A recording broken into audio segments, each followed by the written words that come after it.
Magandang araw, nagbabalik tayo sa Leaves and Thorns. It's been a long time. Na-miss niyo ba ako? It's been a long time since yung last time na nag-share ako ng aking mga plants at ang mga benefits nito sa ating katawan. Medyo na busy tayo sa ating trabaho kaya natagalan bago makabalik. Okay, so ang i-share ko ngayon sa inyo ay ang aking tanim pa din sa aming gulayan sa paaralan kung saan ako yung maintain. Ito ay yung tinatawag natin nga garlic chives o kutsal. Ibinigay ito dati ng Bureau of Plant Industry kasama ng iba pang mga herbs at spices natin. Ayon sa Heritage Garden, ang garlic chives o may scientific name na Allium tuberosum ay isang herb-like perennial plant na indigenous dito sa Asia. Ito ay maaring tumaas hanggang sa 2 feet, pero yung sa akin mga 1 foot lang siya. And gustong gusto nito ang full sun at katulad din ng spring onions ang kanyang gamit.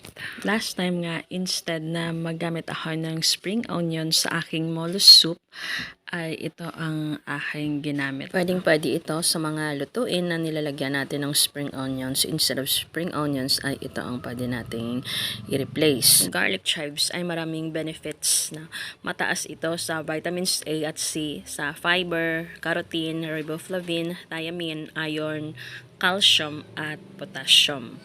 Ang mga nutrients nito ay importante sa ating magandang pagtulog at sa ating bone health. At ayon din sa research, ang mga chemicals na nagagaling dito ay may mga anti-cancer effects. Ayon sa Medical News Today, ang chives are nutrient-dense food. Ibig sabihin, low ito sa calories pero very high sa beneficial nutrients kagaya ng vitamins, minerals at antioxidants. Ito din ay may contain na small amount ng choline. Ang choline ay importanteng nutrients na tumutulong para ma-maintain ang structure ng ating cellular membranes.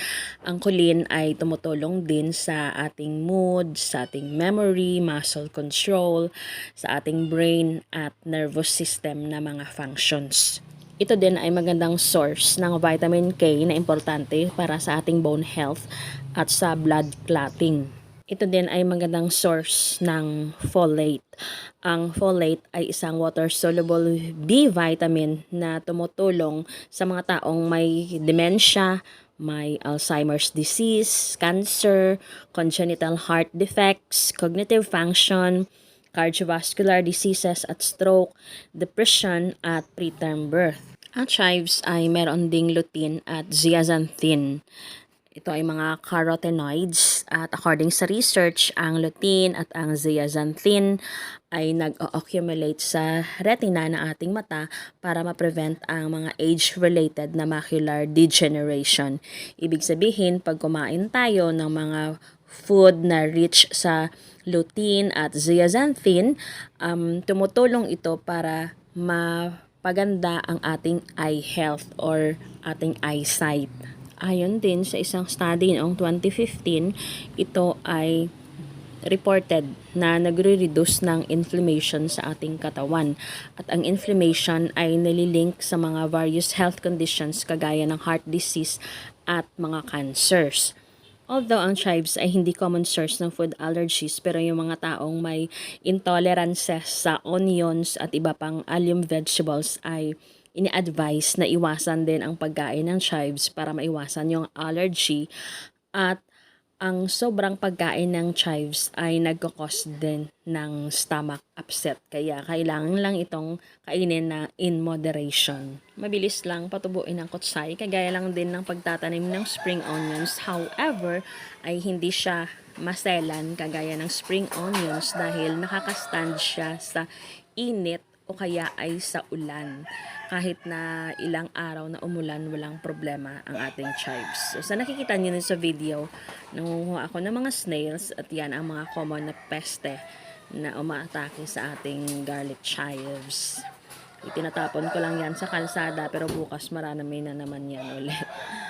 So, ayan ang mga information na gusto kong i-share sa inyo ukol sa garlic chive. Sana ay may natutunan na naman kayo sa araw na ito.